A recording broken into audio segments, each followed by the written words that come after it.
Welcome to the April 2017 Star Wars Canon Update.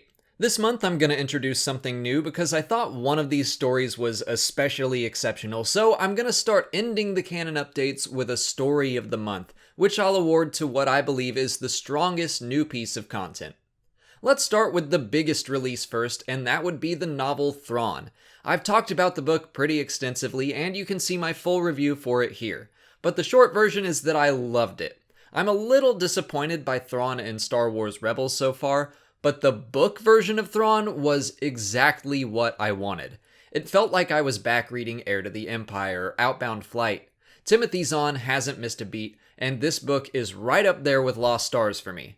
By the way, if you want to read Thrawn, you can get it for free on Audible by clicking on the link in the description or by visiting www.audibletrial.com/Star Wars Explained. Star Wars Issue 30 wrapped up Yoda's arc as told by the journals of Obi-Wan Kenobi. This whole time I've been a little worried that Luke's part of this story would just be a random side trip that had no consequences on the rest of the story. They're in the middle of a crisis and Luke is off doing this separate thing.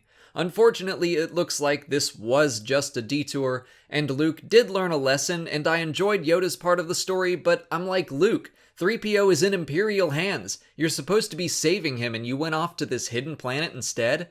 I was hoping his journey there would give him some help rescuing Threepio in some form, but it appears that's not the case. This whole arc was fine, but I do find myself ready to get back to the main plot, and I really want to see Scar Squad again. The first issue of the Rogue One comic adaptation came out this month. The Force Awakens comic adaptation was very underwhelming to me because it offered nothing new, and I had the same fears for this retelling. I'm happy to say that the first issue alone revealed more about the film than the entirety of the Force Awakens comic. We get extra scenes with Bodhi, more on Galen, more on Saw, dialogue between Mon Mothma and Bail Organa, just more in general. If you can't get enough Rogue One, you'll probably enjoy the extra story revealed in the comic. Dr. Aphra number 6 seemingly ended the first arc of the series, but left it open for more story. After finding the ancient lost fortress of the Ordo Aspectu, Aphra gets her doctorate back and some souvenirs she can sell. One of them being the consciousness of an ancient and angry fallen Jedi. I am still really into this series. I love Indiana Jones probably as much as I love Star Wars, and this is like the perfect marriage between the two. Aphra has always been kinda connected with Indy, even since her introduction in the Darth Vader comic. This issue gives us the return of Quarantine World 3, which is basically the Star Wars version of the Area 51 warehouse in Raiders of the Lost Ark. I would call the first 6 issues of this comic a resounding success, and I can't wait to see what's next. Poe Dameron number 13 was huge for the series. So much happened. I'm going to talk about it, and I feel the need to warn you of spoilers, so skip ahead if you want to avoid them. We were introduced to a new First Order capital ship, as well as a new villain who might be replacing Agent Terex, who has kind of fallen from grace. I hope he'll be back though, because I really like him. By the way, that new villain is not Captain Phasma, I asked.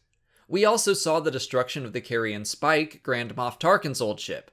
On the sadder side of things, we saw the death of Lulo, which really sucks. I liked that character a lot, and I was really hoping to get a cameo from him in The Last Jedi. But the moment that took this issue from great to even greater was the triumphant return of Mr. Bones. It was built up perfectly. Little hints at what might be happening until the full-on reveal. I don't normally let out an audible response while reading a comic book, but this made me exclaim some things I won't repeat on my family-friendly channel. Needless to say, it was amazing. The third issue of Darth Maul continues to show that this will be one of the better 5-issue series Marvel has put out. I love getting into Maul's head just before the time of the Phantom Menace, and they're really building up this fight between him and a Jedi Padawan. I also like the idea that he has to keep all of this secret from Sidious. I just like the idea of this story as a whole. Although, I think most of the 5-issue arcs seem to lose steam in the last issue, so I'm hoping this one stays strong. The fourth and final Blade Squadron short story was released this month, Blade Squadron Jakku. It goes into a little more detail about the destruction of the Super Star Destroyer Ravager, but otherwise I wouldn't say it reveals much more about the wider galaxy. These stories have been coming out on StarWars.com over time, so I would recommend just waiting for that. It's not something you need to seek out right away. Also released this month was a graphic novel retelling of the prequel trilogy. I haven't had a chance to look into it yet, but I'd be interested to hear the opinions of anyone that read it. Now for the story of the month, and right away I'm gonna break the rules and award a tie. If you only read one story from this month, it should be Thrawn, because, come on, it's Thrawn.